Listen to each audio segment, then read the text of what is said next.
voilà reparti pour l'œil du coach. Aujourd'hui, l'analyse entre Nepomniachtchi, candidat au titre mondial, et Maxime Vachier-Lagrave, le numéro 1 français, qui a fini deuxième du tournoi des candidats et qui malheureusement n'aura pas la chance d'affronter Magnus Carlsen. C'est Nepomniachtchi, comme je disais, qui va affronter Magnus Carlsen pour le titre de champion du monde en novembre-décembre prochain. Du coup, on revient sur cette partie où Nepomniachtchi, ronde 13, avait les blancs contre Maxime Vachier-Lagrave qui devait absolument gagner avec les noirs. Malheureusement, comme on va s'en apercevoir, effectivement, la position est tout à fait défavorable pour le joueur avec les noirs. Donc Maxime, ici, il n'a pas une position tout à fait facile. Effectivement, là, si on regarde bien, on peut s'apercevoir que les noirs sont recroquevillés sur eux-mêmes. Gros avantage central pour Nepomniachtchi et quasiment toutes ces pièces de développer. Donc position agréable pour le joueur blanc, le russe, après la sortie de l'ouverture.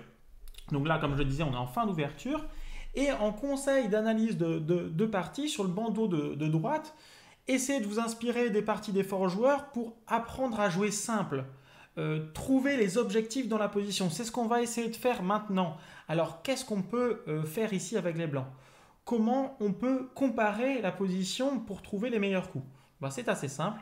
Ici, je m'aperçois quelle est l'urgence de la position. Je m'aperçois que ma pire pièce, c'est actuellement le fou C1 ici, qui n'est vraiment pas merveilleux. Donc, ça a été la réflexion de Nepomniachtchi. Il a envie de le développer, évidemment. Et maintenant, si on regarde... Petit tour d'horizon, le dernier coup joué, c'est cavalier 8 de la part des noirs qui veulent sûrement le recycler vers le centre en D6. Et du coup, on s'aperçoit aussi que maintenant, le fou G7 est super fort sur la diagonale. Donc là, Nepomniachtchi fait le lien entre tous ces éléments-là et joue pour moi le coup très logique fou F4. Donc fou F4, pour moi, c'est du jeu simple. Je développe la pire pièce de ma position. Et l'objectif de ce coup-là, c'est bien évidemment fou E5. Voilà comment on peut jouer simple aux échecs en respectant les principes bien sûr dans l'ouverture. Donc là, j'ai une pièce qui était non développée, c'est logique. En cherchant la priorité de la position. Et pour moi, c'était très simple de s'apercevoir que le fou C1 n'était pas développé. Et maintenant, je vais essayer de lui chercher le développement optimum. Donc c'est chose faite. Alors ici, qu'est-ce qui a été joué par Maxime Vachier-Lagrave? Évidemment, cavalier D6. Cavalier D6. Donc du coup, alors là, attention, j'avais prévu de jouer fou E5. Bien évidemment, vous réagissez toujours votre pensée par rapport au coup adverse. Donc là, cavalier D6, attention, c'est dangereux, il y a le pion C4 en l'air. Voilà, donc là, je ne réfléchis même pas. 50 secondes pour jouer B3 pour Nepomniachtchi dans cette partie. Je vais faire une petite avance là. Tour E8, alors tour E8, bien évidemment, c'est pour jouer au centre par E6, E5. Et là, avance rapide, fou E5, bien évidemment, c'était l'idée du coup précédent. Maxime Vachier-Lagrave ne peut pas faire grand-chose, il ne va pas jouer F6 parce que son fou serait trop moche en G7. Nepomniachtchi jouera alors fou D4, il aurait une position vraiment magnifique au niveau du jeu de pièces. Donc là, le joueur français avec les noirs, notre numéro 1, a choisi E6 pour casser le centre blanc. Jusque-là, tout est normal. Et bien évidemment, le plan blanc, c'est l'échange du fou du fianchetto. La configuration avec le fou G7 s'appelle un fianchetto avec les noirs. Et du coup, on explose le fianchetto en échangeant le fou. Tout est assez logique. Et maintenant, super plan de Nepomniachtchi, encore une fois. Il a décidé de jouer tour B1. Très bon plan. Pour le côté A3, B4, il a visualisé que cette pièce en C5 était la meilleure pièce des noirs. Il s'y intéresse donc forcément. Aux échecs, pour bien jouer, s'il n'y a pas de tactique, s'il n'y a pas de jeu sur le roi, on va s'intéresser aux structures de pions et à l'activité des pièces. Bien évidemment, il faut avoir la réflexion double sens. Je veux des belles pièces et je veux que l'adversaire ait des mauvaises pièces. Là, le plan A3, B4 est hyper logique. Petite avance rapide encore, Maxime Vachier-Lagrave essaie de contrer au centre par E5 et il pourrait après faire E4, E3, peut-être créer un petit peu de contre-jeu au centre. Bon là, le coup de Nepomniachtchi est très simple, il joue cavalier D2, il renforce le pion C4 dans l'idée de jouer un jour à 3 B4. Voilà, donc ça c'est super simple, super logique. Et là, Maxime Vachier-Lagrave va encore jouer au centre avec F5. Et on voit que Nepomuk garde son fil conducteur. Il a gardé son fil conducteur pour venir échanger son mauvais fou contre le fou du fianchetto très fort des noirs. Et maintenant, il garde son fil conducteur d'aller chasser la meilleure pièce de Maxime. Et Maxime ne peut rien faire contre cette menace B4. Et du coup, Maxime essaie de prendre le centre, d'améliorer ses pièces. Là, il joue dame F6 pour améliorer sa dame. Et finit par se prendre B4 et se retrouve en extrême difficulté dans cette position. Puisqu'après A prend B, le cavalier est obligé de se retrouver au bord. Cavalier au bord, cavalier mort. La position est détestable ici avec les noirs.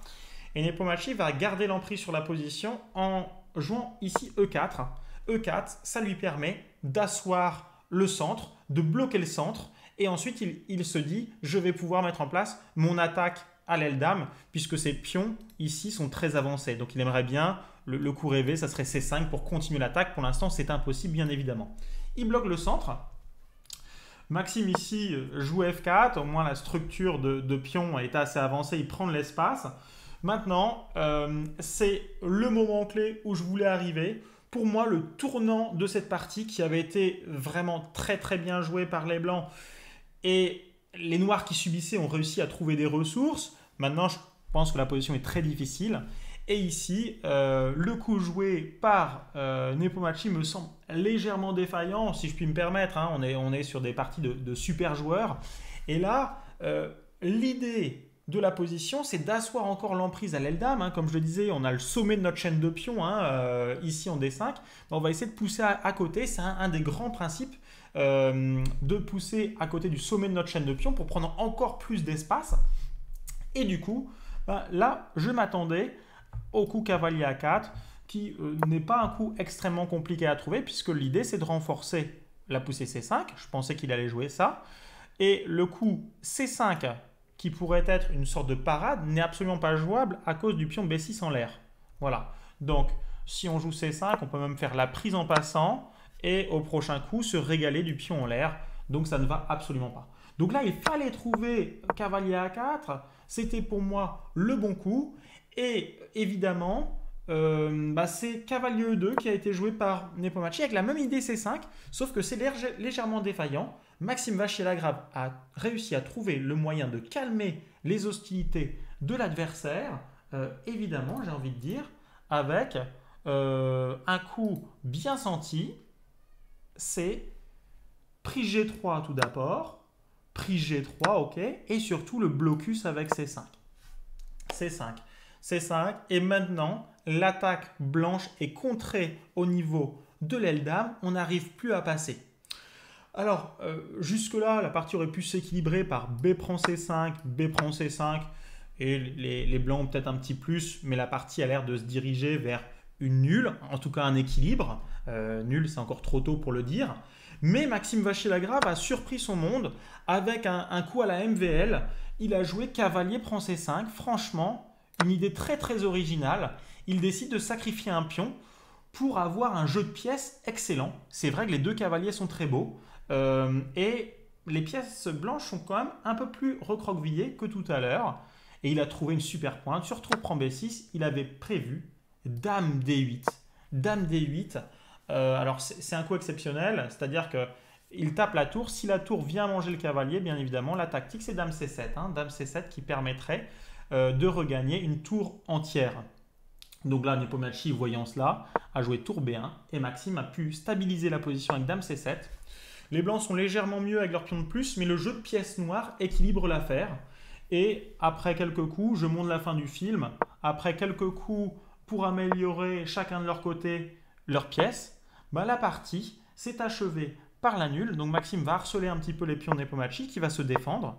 Et après une longue série d'échanges, donc les échanges de pièces lourdes, les deux tours, la dame, on arrive dans une position assez bloquée. Maxime va vraiment faire une sorte de forteresse ici avec les noirs. Voilà, il bloque tout le jeu et c'est pas facile de passer. Et les joueurs se sont accordés quelques coups plus tard sur la nulle. Le tournant de la partie, pour moi, comme je le disais, c'est pour moi ici dans cette position. Nepomuk n'a pas vu le blocus de Maxime après C5. Il aurait joué cavalier A4. Le coup C5 devenait quasiment imparable. C'est pour moi le tournant de cette partie. Maxime a réussi à faire nul. Il faut bien dire que Nepomuk n'a pas forcément continué la finale et pris tous les risques, puisqu'en faisant nul, il s'est assuré la place de challenger au titre mondial. Une vraie belle partie. On peut dire que peut-être la différence entre les deux joueurs, c'est la constance. Maxime Vachier-Lagrave est capable de jouer de manière hyper performante aux échecs, mais je dirais qu'il est un peu moins constant que Nepomniachtchi sur l'ensemble de ce tournoi des candidats.